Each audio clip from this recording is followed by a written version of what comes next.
Salve a tutti gente, sono Inazuma Sensei e quest'oggi parleremo di Death Parade. Anime originale, quindi non tratto da un manga, è uscito nel 2015 ad opera dello studio Madhouse, originandosi da un corto del 2013 dal titolo di Death Billiards, il quale in verità a livello di trama si può definire un midquel della serie vera e propria. Inizialmente io vidi l'anime sottotitolato su Vid, la piattaforma di streaming connessa a doppio filo con Dnit, ma una volta uscito in DVD doppiato me lo recuperai prontamente. Sono passati ormai 3 anni da quel momento, dunque senza più indugi andiamo a parlare più nel dettaglio di Death Parade, anime sulla vita e sulla morte, sulla speranza e sul cinismo, sulla bellezza e sulla miseria umane. Il Quindecim è un luogo all'apparenza neanche troppo strano, un locale come possono essercene tanti, elegante, raffinato e fornito di ogni genere di alcolici. Ad accogliervi quando entrerete sarà Decim, il serafico e misterioso barman, che svicolando da eccessive spiegazioni vi inviterà con fare calmo ma deciso a partecipare a un gioco, insieme al compagno che sarà giunto insieme a voi. Un gioco in cui sarà in palio la vostra stessa vita. Composto da 12 episodi, Death Parade è un piccolo gioiellino dell'animazione. I principali generi in cui si inserisce sono il drammatico, lo psicologico e il sovrannaturale, con piccoli sprazzi di commedia che alle volte fungono da alleggerimento. Prima di proseguire farò uno spoiler, di cui in ogni caso lo spettatore viene informato nella prima puntata, dato che altrimenti mi risulterebbe assai difficile parlare per bene dell'opera. Quindi se non avete ancora visto Death Parade vi consiglio di non proseguire con la recensione, a meno che non siate tra quelle persone a cui gli spoiler non fanno né caldo né freddo. Siete pronti? Eccolo qua dunque. Il Quindecim, il luogo dove si ritroveranno i più disparati ospiti costretti al gioco mortale, non è altro che l'oltretomba, o per meglio dire un limbo, un luogo in cui le anime di persone defunte dovranno passare sotto l'insindacabile verdetto dei giudici, Decim è appunto uno di costoro, per decidere se tali anime si dovranno reincarnare oppure se cadranno nel vuoto senza fine in cui esiste solo la coscienza di sé.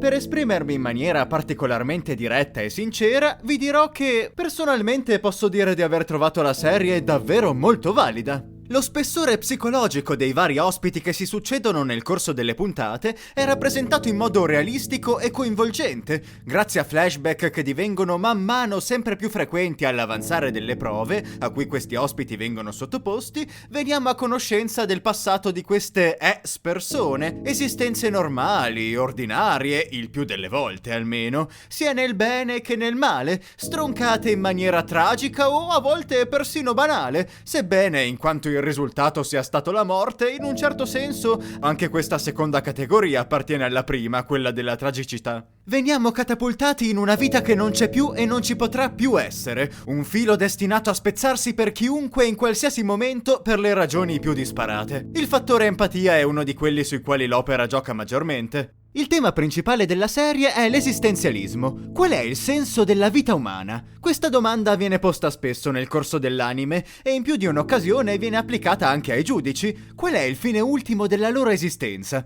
Semplicemente emettere giudizi imparziali e lontani quanto più possibile dall'umanità, oppure il giudizio ha un senso che non è ancora stato trovato? Per qualcuno la vita non ha significato. Gli esseri umani si dimenano per tutta la loro esistenza nel tentativo di dare un valore al proprio vivere prima che giunga la morte, guardando ad essa come una compagna inevitabile ma distante, fintanto che il loro cuore batte. In tutti i modi provano a dare uno scopo a quella che altrimenti sarebbe soltanto la ripetizione di una routine di gesti e comportamenti caratterizzanti. Ma se invece fosse proprio la morte a dare un senso al vissuto personale? Come avrete capito, le riflessioni di stampo filosofico e le introspezioni psicologiche svolgono un ruolo di primo piano in Death Parade.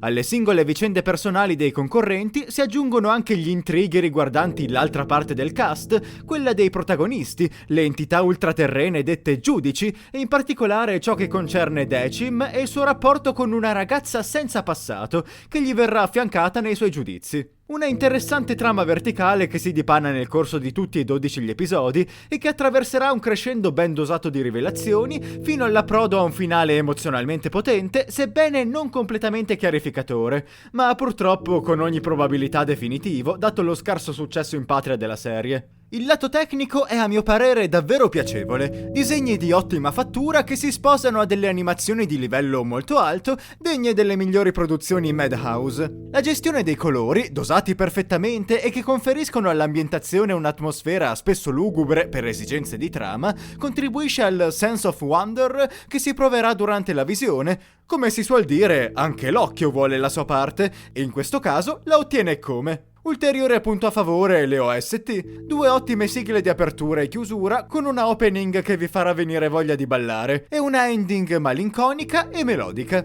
Anche il resto della colonna sonora fa ottimamente il suo dovere nel corso degli episodi, contribuendo alla drammaticità, intensità o che altro degli avvenimenti. Se siete interessati alla serie avete 2 opzioni, potete vedervela gratuitamente su Vid oppure per i collezionisti recuperarla in formato Blu-ray o DVD. Se siete intenzionati ad attuare questa seconda scelta vi consiglio di guardare in descrizione perché metterò un link Amazon all'acquisto. Detto ciò, questa brevissima introspettiva all'interno di Death Parade è conclusa. Vi invito ad iscrivervi al mio canale per i prossimi contenuti e se lo trovate opportuno considerate di supportarmi su una delle piattaforme disponibili, da Patreon a Ko-fi. Quindi, vi saluto gente!